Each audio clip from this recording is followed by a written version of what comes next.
Are we witnessing Conor McGregor's karma unfold in real time?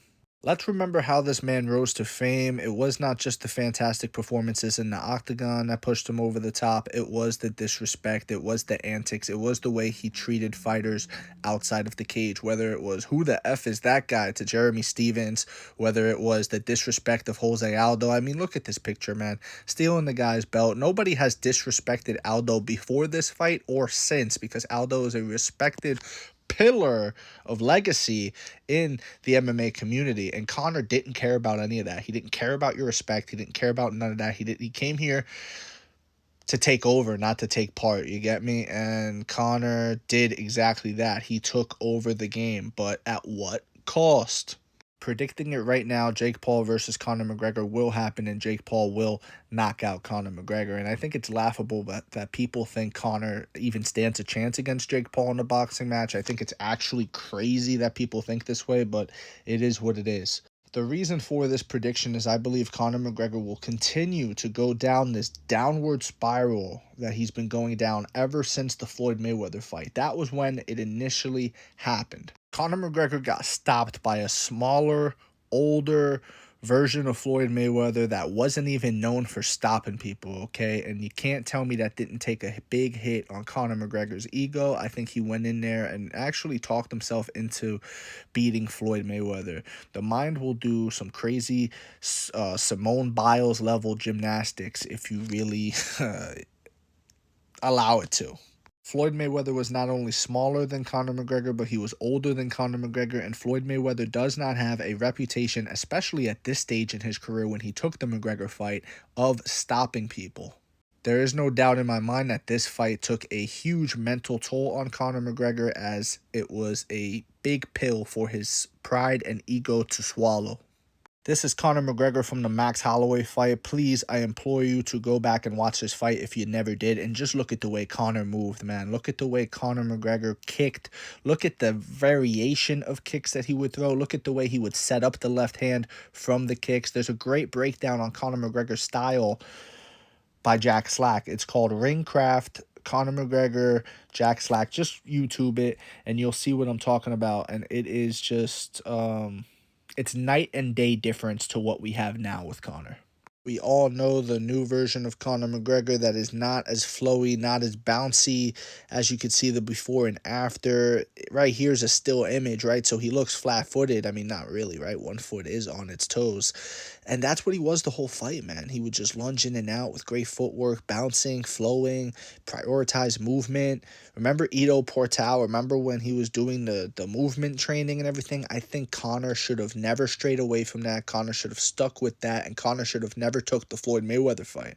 He did take the Floyd Mayweather fight, and I believe that sparked him to going into a depression and downward spiral, which led him to moments like this where he essentially was trying to find himself again. You know, Conor McGregor, I believe, lost himself a long time ago in the pursuit of money and hedonism and celebrity lifestyle, that he has now found himself in a spot where he's trying to be like the old Conor. He's no longer that guy. That guy is long gone. However, he's trying to act as though he is that guy. He's trying to find himself again.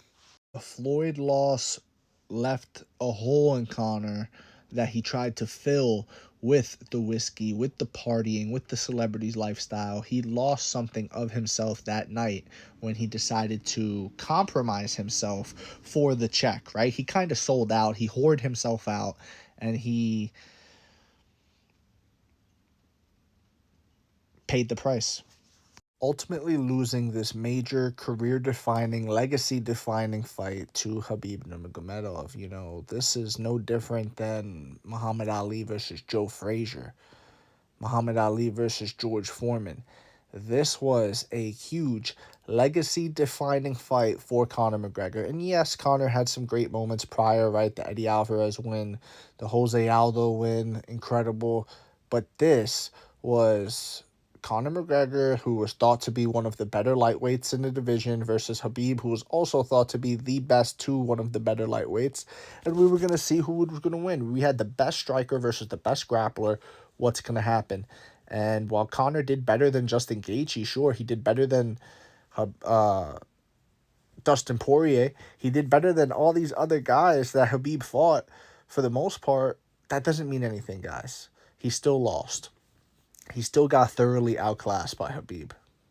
So it is no doubt in my mind that this fight took a major toll on him as well and continued his downward spiral. If you haven't seen it, go watch this interview. It's called Shift Interview Conor McGregor. You want to look at the video that was from 10 years ago, not the one from 7 years ago.